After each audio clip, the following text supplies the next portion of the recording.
The Snow Queen by Hans Christian Andersen. Seventh story of the Palace of the Snow Queen and what happened there at last. The walls of the palace were formed of drifted snow, and the windows and doors of the cutting winds. There were more than 100 rooms in it, all as if they had been formed with snow blown together. The largest of them extended for several miles. They were all lighted up by the vivid light of the aurora. They were so large and empty, so icy cold and glittering. There were no amusements here, not even a little bear's ball, when the storm might have been the music, and the bears could have danced on their hind legs and shown their good manners. There were no pleasant games of snapdragon or touch, or even a gossip over the tea table. For the young lady foxes, empty, vast, and cold, were the halls of the Snow Queen. The flickering flame of the northern lights could be plainly seen, whether they rose high or low in the heavens, from every part of the castle. In the midst of his empty, endless hall of snow was a frozen lake, broken on its surface into 1,000 forms. Each piece resembled another, from being in itself perfect as a work of art. And in the center of this lake sat the Snow Queen when she was at home. She called the lake the Mirror of Reason, and said that it was the best, and indeed the only one in the world. Little Kay was quite blue with cold, indeed almost black, but he did not feel it, for the Snow Queen had kissed away the icy shiverings, and his heart was already a lump of ice.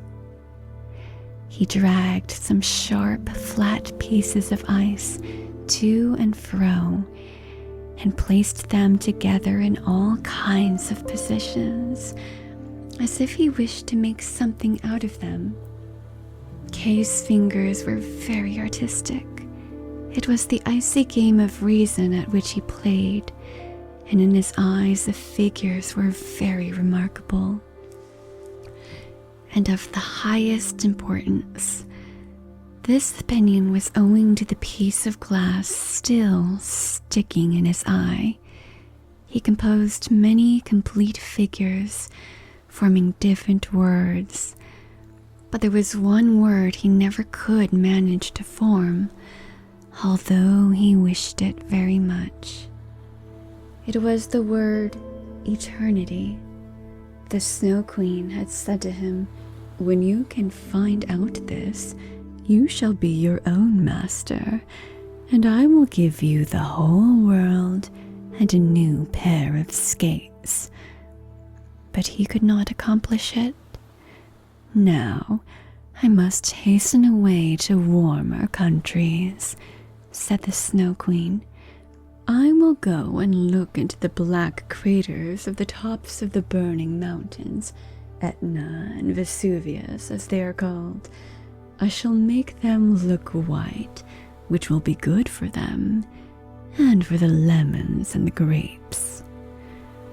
And away flew the Snow Queen, leaving little Kay quite alone in the great hall, which was so many miles in length. So he sat and looked at his pieces of ice, and was thinking so deeply, and sat so still that anyone might have supposed he was frozen. Just at this moment, it happened that little Gerda came through the great door of the castle. Cutting winds were raging around her, but she offered up a prayer, and the winds sank down as if they were going to sleep.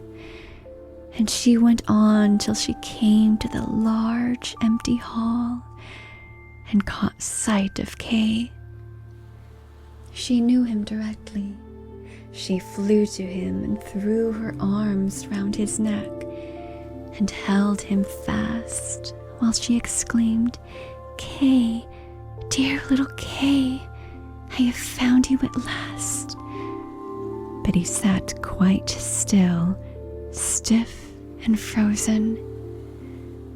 Then little Gerda wept hot tears, which fell on his breast and penetrated into his heart and thawed the lump of ice and washed away the little piece of glass which had stuck there. Then he looked at her, and she sang, "Roses bloom and cease to be, but we shall the Christ child see." Then Kay burst into tears, and he wept so that the splinter of glass swam out of his eye. Then he recognized Gerda and said joyfully, "Gerda, Gerda, dear little Gerda, where have you been all this time, and where have I been?" And he looked all around him and said, "How cold it is, and how large and empty it all looks." And he clung to Gerda, and she laughed and wept for joy. It was so pleasing to see them that the pieces of ice even danced about.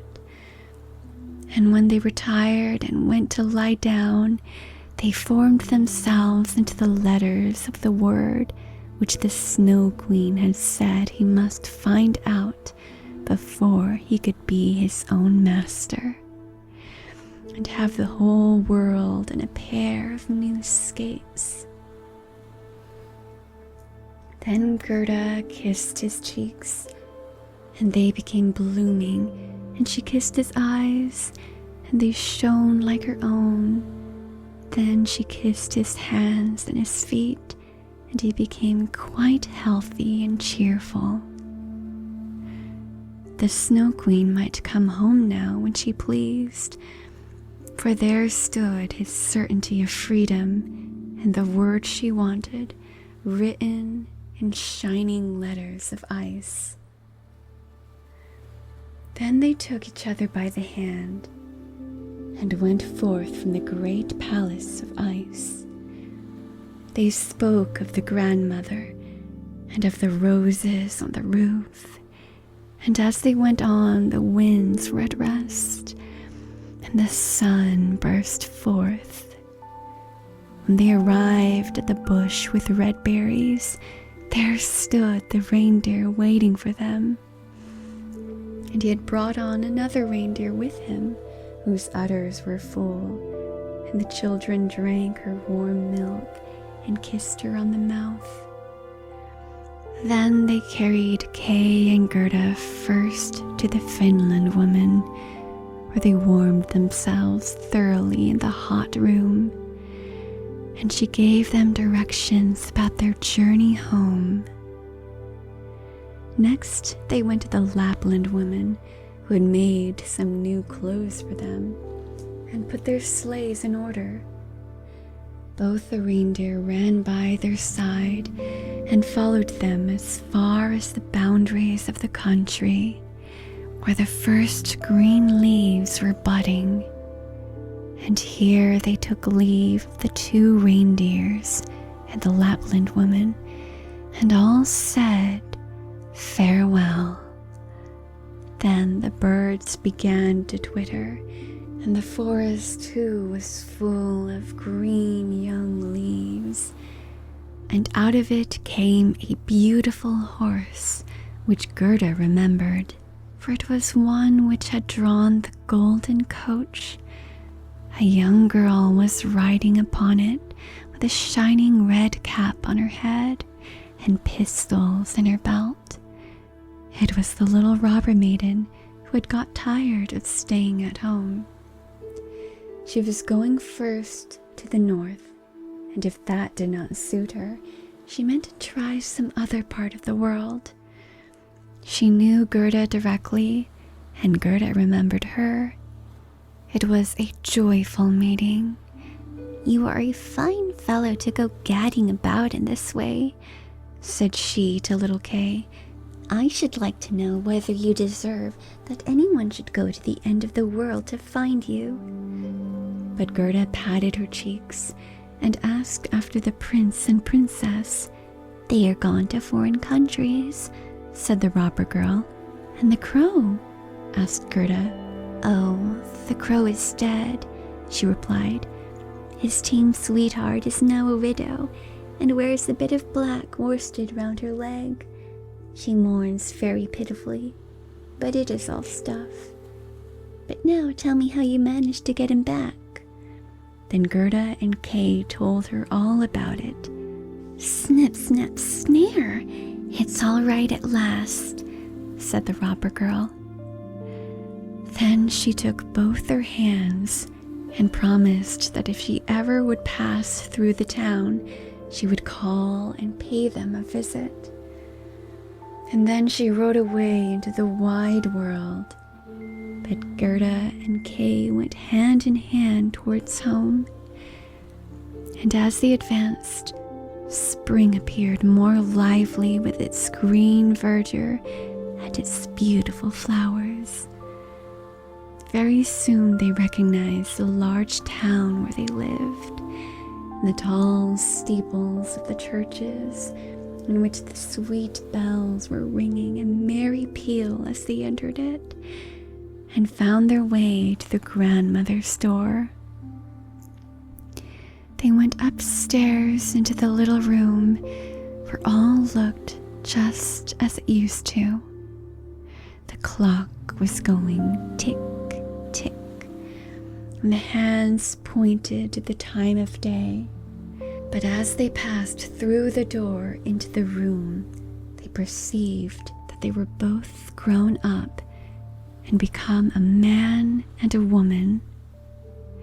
The roses out on the roof were in full bloom and peeped in at the window, and there stood the little chairs on which they had sat when they were children. And Kay and Gerda seated themselves each on their own chair and held each other by the hand, while the cold, empty grandeur of the Snow Queen's palace vanished from their memories like a painful dream. The grandmother sat in God's bright sunshine, and she read aloud from the Bible, "Except ye become as little children, ye shall in no wise enter into the kingdom of God." And Kay and Gerda looked into each other's eyes, and all at once understood the words of the old song.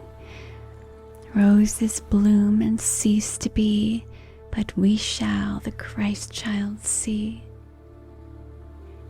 And they both sat there, grown up, yet children at heart. And it was summer, warm, beautiful summer.